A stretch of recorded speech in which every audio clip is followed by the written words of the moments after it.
अस्सलाम वालेकुम। मैं हूं सैयद ज़ीशान अजीज़। पाकिस्तान का जो पासपोर्ट है वो कमज़ोर तरीन पासपोर्ट इस वक्त तस्वुर किया जा रहा है। हेनरी ग्लोबल की रैंकिंग इशू हुई 2026 के अंदर, और पाकिस्तान का जो पासपोर्ट है वो नीचे से यानी कि कमज़ोर तरीन लिहाज से चौथे नंबर के ऊपर आता है। और हमारा जो पासपोर्ट है वो यमन के पासपोर्ट के इक्वल रैंकिंग कर रहा है। हमारे पासपोर्ट के बाद जो है वो इराक आता है, फिर उसके बाद सीरिया आता है और फिर अफगानिस्तान आता है।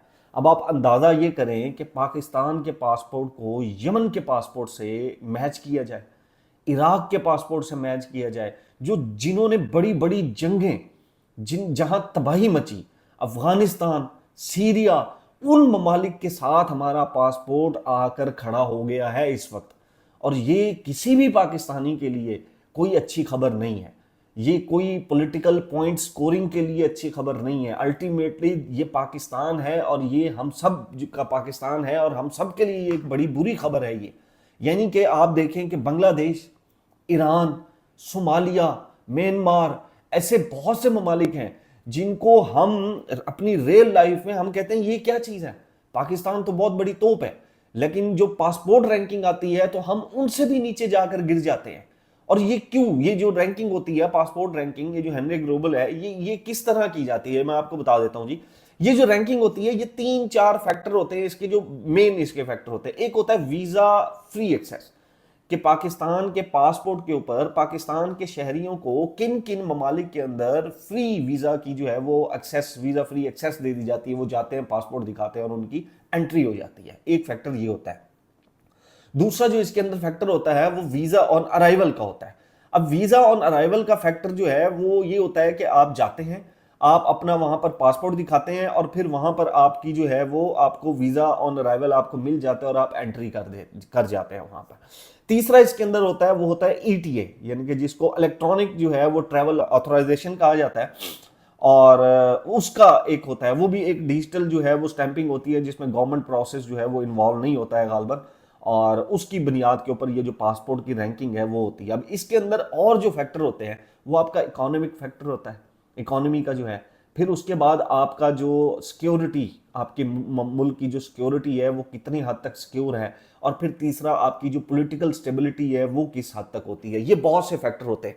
अब ये तमाम फैक्टर जो है वो पाकिस्तान के लिए कोई अच्छे साबित नहीं हुए, जिसकी वजह से पाकिस्तान की जो रैंकिंग है वो चौथे नंबर के ऊपर कमजोर तरीन ममालिक के अंदर आकर खड़ी हो गई है। अब ये बड़ी एक तशवीशनाक बात है। एक तरफ हम जो है पिछले दिनों पोस्टें पढ़ रहे थे कि पाकिस्तान का पासपोर्ट बड़ा ताकतवर तरीन पासपोर्ट बना है, हमारा डिप्लोमेटिक इमेज अच्छा बना हुआ है। दूसरी तरफ जो रैंकिंग हम देखते हैं उस रैंकिंग में पाकिस्तान बड़े नीचे के ऊपर है। और ये तमाम पाकिस्तानी जो है वो उनके लिए एक बड़ी कोई अच्छी खबर नहीं है उनके लिए ये। और पाकिस्तान का जो पासपोर्ट है वो दिन ब दिन यानी कि उसकी जो रैंकिंग है वो बेहतर नहीं हो रही।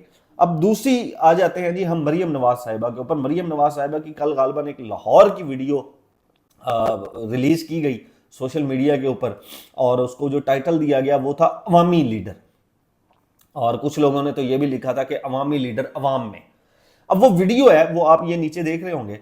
अब इस वीडियो में मरियम नवाज साहिबा एक चने वाले के पास जाती हैं, चने वाले से बात करती हैं, उनसे पूछती हैं कितना कमाते हो, और वो कहता है कि जी खास नहीं मैं कमा रहा, गालबन पहले अच्छा कमाते थे अब नहीं इतना कमा रहे। तो वो मरियम नवाज साहिबा को चने भी देता है और फिर नान भी देता है।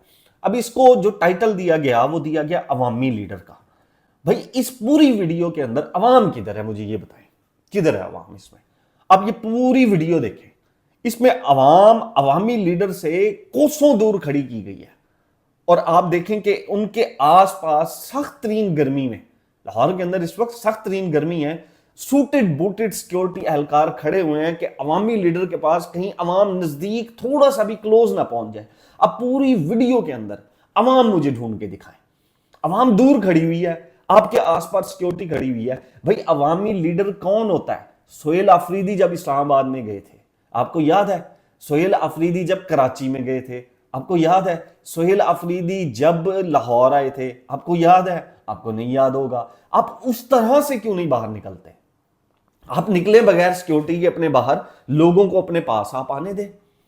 आप कोसों दूर लोग पता नहीं कितने मीटर की दूरी के ऊपर खड़े हुए हैं और यूं खड़े हुए वो यूं देख रहे हैं। वो फिल्मों के मनाजिर नहीं आपने देखे होते कि हीरो शूटिंग कर रहा होता है और लोगों के वो सामने जो है वो लगी हुई होती है और लोग यूं खड़े होकर देख रहे होते हैं, दूर से हसरत भरी निगाहों से देख रहे हैं। अवाम किधर है इस वीडियो के अंदर? हमें तो एतराज नहीं है, आप जाएं, आप अवाम में बैठे, लेकिन आपको क्यों डर लगता है कि आप जाएंगे तो लोग आपको चोर चोर ना कहना शुरू कर दें, लोग आपको मैंडेट चोर ना कहना शुरू कर दें, लोग आपको फॉर्म 45 वाला नारा क्यों ना लगाना शुरू कर दें?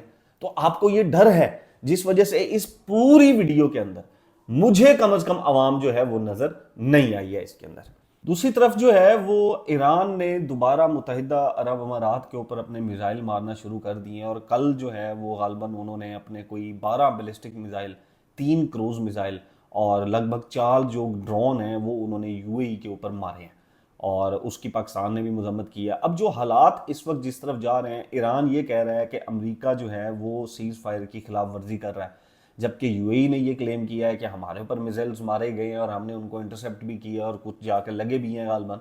तो ईरान जो है वो इसकी खिलाफ वर्जी कर रहा है। दूसरी तरफ ईरान ये कहता है कि ये जितने भी हमले हुए हैं इसमें अमेरिका को जवाबदेह ठहराया जाए, क्योंकि ये तमाम जो हमले हैं वो अमेरिकी फौजी मुहिम के बाइस पेश आए हैं, यानी कि अमेरिका जो कर रहा है उसके जवाब में गालबन ईरान कह रहा है कि हमने भी ये कर दिया और जहां जहां अमेरिकी हैं वहां वहां के ऊपर हम कर रहे हैं ये।